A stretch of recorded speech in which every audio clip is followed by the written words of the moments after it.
Hello दोस्तों, एक बार फिर स्वागत है हमारे YouTube चैनल शिक्षा संकल्प में। दोस्तों, आज के इस वीडियो में हम कवर करेंगे बाल विकास के कुछ इम्पोर्टेंट क्वेश्चन। फ्रेंड्स, ये ऐसे क्वेश्चन हैं जो आपके एग्जाम ओरिएंटेड बहुत ही महत्वपूर्ण क्वेश्चन हैं। दोस्तों, इससे पहले हमने कुछ इम्पोर्टेंट क्वेश्चन आपके लिए कवर किए हैं। अगर आपने वो वीडियो नहीं देखे हो तो चैनल की प्लेलिस्ट में जाके वो वीडियो देख सकते हैं। दोस्तों, आज स्टार्ट करते हैं इस वीडियो को फर्स्ट क्वेश्चन से। फर्स्ट क्वेश्चन है कि 9 वर्ष के बालक कौन सा है? 9 वर्ष के बालक की नैतिक तर्कता आधारित होती है। 9 वर्ष के बालक की नैतिक तर्कता आधारित होती है।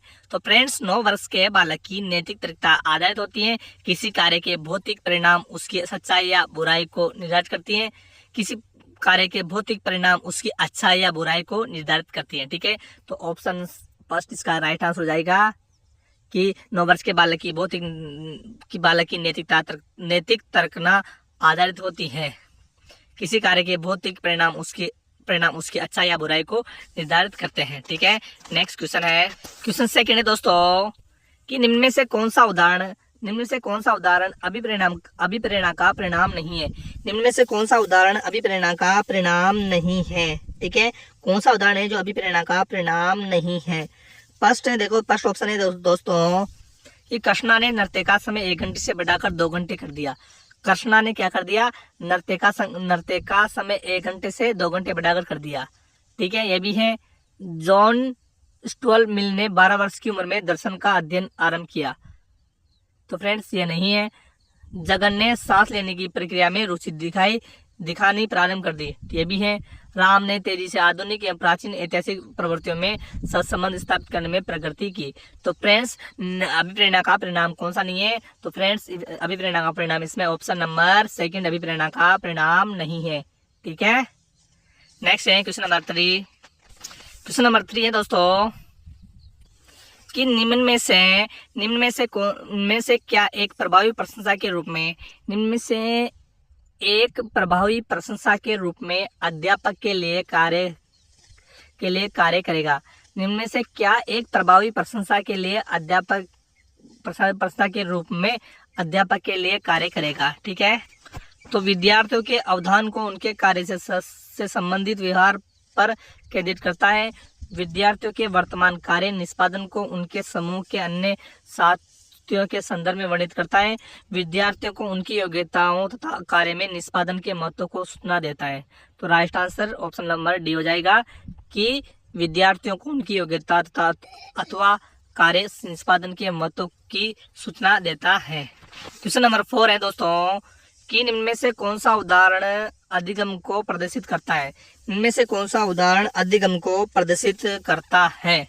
ठीक है दोस्तों, अधिगम को प्रदर्शित करता है हाथ जोड़कर अध्यापक का अभिवादन करना। हाथ जोड़कर अध्यापक का अभिवादन करना क्या करता है? अधिगम को प्रदर्शित करता है। ठीक है दोस्तों, अधिगम को हाथ जोड़कर अध्यापक का अभिवादन करना प्रदर्शित करता है। स्वादिष्ट भोजन देकर मुंह में ललकारना ये अधिगम को प्रदर्शित नहीं करता। ठीक है दोस्तों, नेक्स्ट है कि अंतर्वैयक्तिक वृद्धि को प्रदर्शित करने वाला व्यवहार है।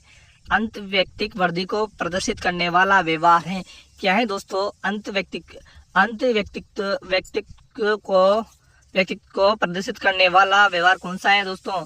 तो मिलते जुलते संवेगों, उदासी एवं पछताव में भेदभाव कर पाना, यह है इसका सही आंसर। ठीक है दोस्तों, नेक्स्ट है क्वेश्चन नंबर 7। क्वेश्चन नंबर 7 कि निम्न में से कौन से व्यूहरचना लैंगिक अंतरों को मद्देनजर रखते हुए लैंगिक समानता की भावना के विपरीत है? ठीक है, तो फ्रेंड्स, लड़कों की समस्या के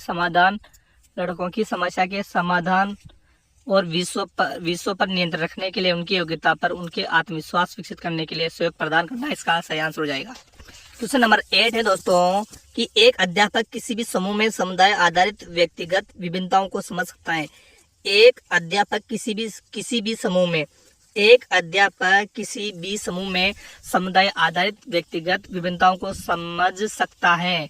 ठीक है, तो इसका सही आंसर क्या हो जाएगा? भाषा एवं अभिव्यक्ति के आधार पर।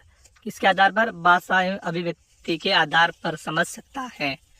एक अध्यापक किसी भी समूह में समुदाय आधारित व्यक्तिगत विभिन्नताओं को समझ सकता है। किसके आधार पर समझ सकता है? भाषा एवं अभिव्यक्ति के आधार पर। नेक्स्ट है कि सृजनशीलता के शोषण हेतु एक अध्यापक को अपने विद्यार्थियों को रखना चाहिए। सृजनशीलता के शोषण हेतु एक अध्यापक को अपने विद्यार्थियों को रखना चाहिए। क्या रखना चाहिए फ्रेंड्स? एक अध्यापक को अपने विद्यार्थियों को रखना चाहिए। क्या रखना चाहिए? कार्य केंद्रित रखना चाहिए। तो दोस्तों क्या रखना चाहिए? कार्य केंद्रित रखना चाहिए। ठीक है, कार्य केंद्रित रखना चाहिए। ठीक है दोस्तों, इसका आंसर हो जाएगा ऑप्शन नंबर फर्स्ट, कार्य केंद्रित रखना चाहिए। नेक्स्ट है क्वेश्चन नंबर 10। क्वेश्चन नंबर 10 है दोस्तों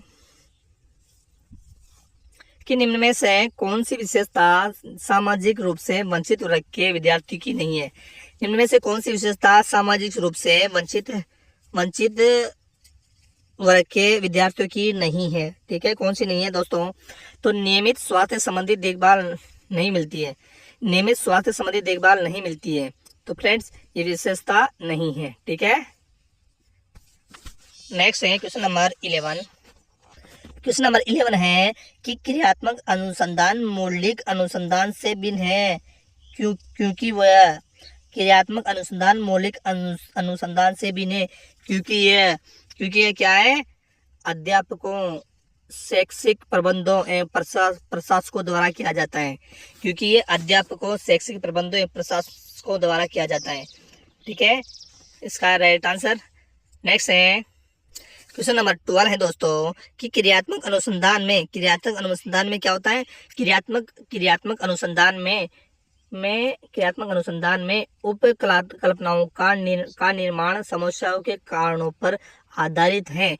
उपकल्पनाओं का निर्माण समस्याओं के कारणों पर आधारित है। ठीक है, क्रियात्मक अनुसंधान में क्रियात्मक उपकल्पनाओं का निर्माण समस्याओं के कारणों पर आधारित है। नेक्स्ट है क्वेश्चन नंबर 30 कि राष्ट्रीय पाठ्यचर्या रूपरेखा 2005 एनसीएफ 2005 में बहुभाषा को एक संसाधन के रूप में समर्थन दिया गया है। क्या दिया गया है? बहुभाषा को एक संसाधन के रूप में समर्थन दिया गया है। ऐसा क्यों दिया गया है दोस्तों? ऐसा दिया गया है, ये एक तरीका है जिसमें प्रत्येक बालक सुरक्षित महसूस करता है। ठीक है, ये भी सही है। भाषागत पृष्ठभूमि के कारण कोई बालक पीछे न छूट जाए। ठीक है फ्रेंड्स, ये बालकों को अपने पर विश्वास के लिए प्रोत्साहन देता है। ठीक है, तो इसका राइट आंसर हो जाएगा ऑप्शन नंबर डी, उपयुक्त सभी। इनमें से सभी बहुभाषा को एक संसाधन के रूप में समर्थन दिया गया है। ठीक है, एनसीएफ 2005 में। नेक्स्ट क्वेश्चन है क्वेश्चन नंबर 14 है दोस्तों। क्वेश्चन नंबर 14, निम्न में से कौन सा तरीका विज्ञान विषय को समझने के लिए उच्च प्राथमिक स्तर पर उपयुक्त नहीं है? इनमें से कौन सा तरीका है जो विज्ञान विषय को समझने के लिए उच्च प्राथमिक स्तर पर उपयुक्त नहीं है? कौन सा तरीका नहीं है फ्रेंड्स? तो अमूर्तता के आधार पर विषयों को सीखना। मूर्तता के आधार पर विषयों को सीखना ये नहीं है। ठीक है, तो इसमें क्या होना चाहिए? मूर्तता के आधार पर विषयों को सीखना। ठीक है, नेक्स्ट क्वेश्चन है दोस्तों क्वेश्चन नंबर 15। क्वेश्चन नंबर 15 है दोस्तों कि निम्न में से कौन सा कथन बहुग्रेड शिक्षण प्रणाली के साथ सहमति नहीं रखता? निम्न में से कौन सा कथन बहुग्रेड शिक्षण प्रणाली के साथ सहमति नहीं रखता? ठीक है फ्रेंड्स, कौन सी शिक्षण प्रणाली है? बहुग्रेड शिक्षण प्रणाली के साथ क्या नहीं रखता? सहमति नहीं रखता। ठीक है, इनमें से कौन सा कथन है दोस्तों? तो विद्यार्थियों का आयु एवं योग्यता के आधार पर सम्मान होना। विद्यार्थियों का आयु एवं योग्यता के आधार पर सम्मान होना बहुग्रेड शिक्षण प्रणाली के साथ सहमति नहीं रखता। ठीक है, नेक्स्ट क्वेश्चन है संज्ञानात्मक विकास। नेक्स्ट क्वेश्चन है कि संज्ञानात्मक विकास में वंश क्रम निर्धारित करता है। संज्ञानात्मक विकास में वंश क्रम निर्धारित करता है। ठीक है, वंश क्रम क्या निर्धारित करता है दोस्तों? तो वंश क्रम निर्धारित करता है मस्तिष्क जैसी शारीरिक रचनाओं के मूलभूत स्वभाव को। मस्तिष्क जैसी शारीरिक संरचना के मूलभूत स्वभाव को। मस्तिष्क जैसी शारीरिक संरचना के मूलभूत स्वभाव को। ठीक है, मस्तिष्क जैसी शारीरिक संरचना के मूलभूत स्वभाव को। ठीक है, नेक्स्ट है कि निम्न में से कौन सी विशेषता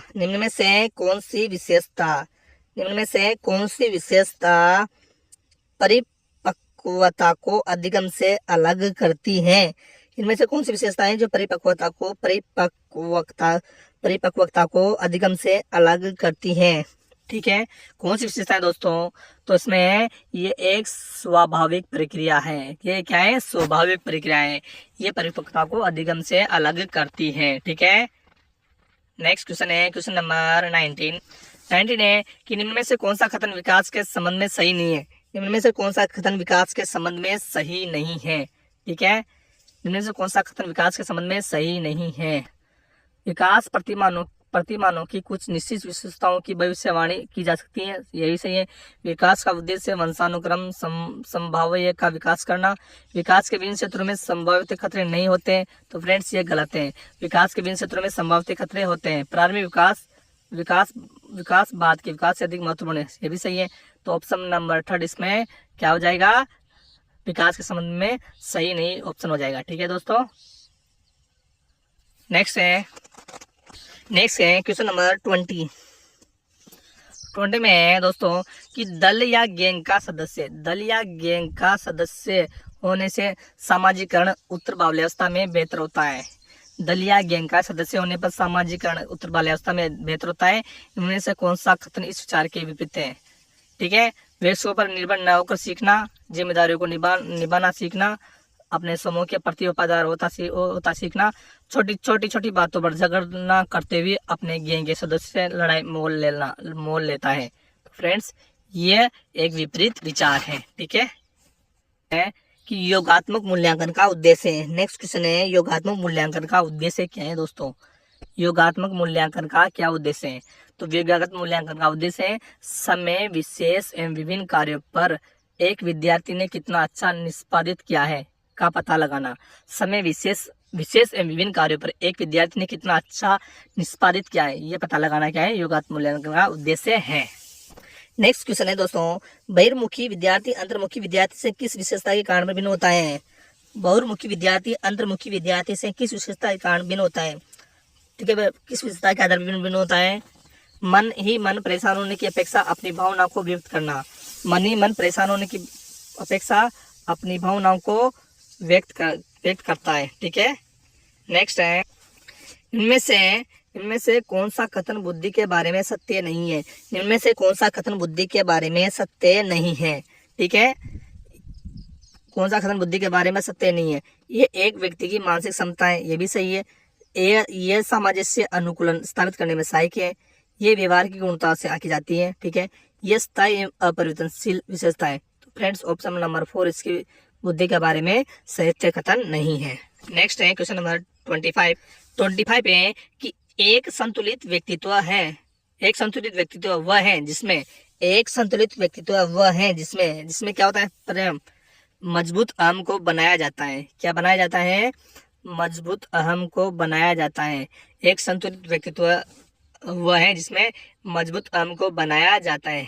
ठीक है फ्रेंड्स, क्या बनाया जाता है? मजबूत अहम को बनाया जाता है। नेक्स्ट है क्वेश्चन नंबर 26, मानसिक रूप से पिछड़े बालकों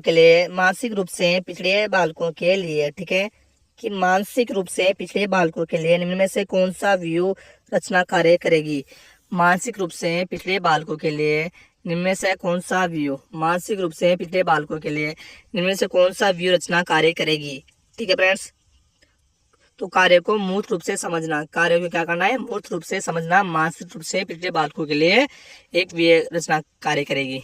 नेक्स्ट है कि नृत्य ड्रामा शिल्प कला का प्रयोग किया जाता है। नृत्य ड्रामा शिल्प कला का प्रयोग किया जाता है विशेष गुणों के विकास हेतु, व्यक्तित्व को ढालने के लिए, दबी एवं बर्दाश्त न की जाने वाली अंतर्नोद प्रगटीकरण हेतु। तो उपयुक्त सभी इनमें से सभी इसका राइट आंसर हो जाएगा। सभी है जो नृत्य ड्रामा एवं शिल्प कला का प्रयोग किया जाता है। ठीक है, नेक्स्ट है क्वेश्चन नंबर 28 कि वर्तनी वाचन एवं गणना में कठिनाई सामान्य बुद्धि एक अच्छी अनुकूलनात्मक योग्यता विशेषता है।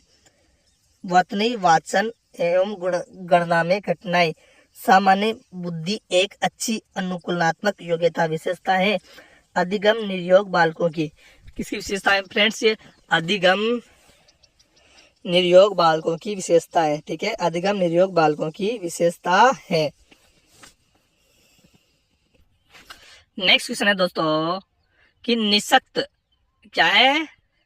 निःशुल्क एवं अनिवार्य बालकों का अधिकार नियम अधिकार 2009 के अंतर्गत किसी भी अध्यापक को निम्न में से किस कार्य के लिए नहीं लगाया जा सकता? इस वर्ष पश्चात होने वाली जनगणना में लगाया जा सकता है, आपदा राहत कार्य में लगाया जा सकता है दोस्तों, चुनाव संबंधी कार्य में, प्लस पोलियो कार्यक्रम में नहीं लगाया जा सकता। किसमें नहीं लगाया जा सकता? प्लस पोलियो कार्यक्रम में नहीं लगाया जा सकता। ठीक है, नेक्स्ट। ठीक है, तो दोस्तों आज के इस वीडियो में हमने टॉप 30 क्वेश्चन किए हैं जो आपके एग्जाम की दृष्टि से बहुत ही इंपॉर्टेंट है। दोस्तों अगर आपको वीडियो अच्छा लगा हो तो लाइक कीजिए और चैनल पर नए हो तो चैनल को सब्सक्राइब कीजिए और मिलते हैं नेक्स्ट वीडियो में। तब तक के लिए जय हिंद, धन्यवाद।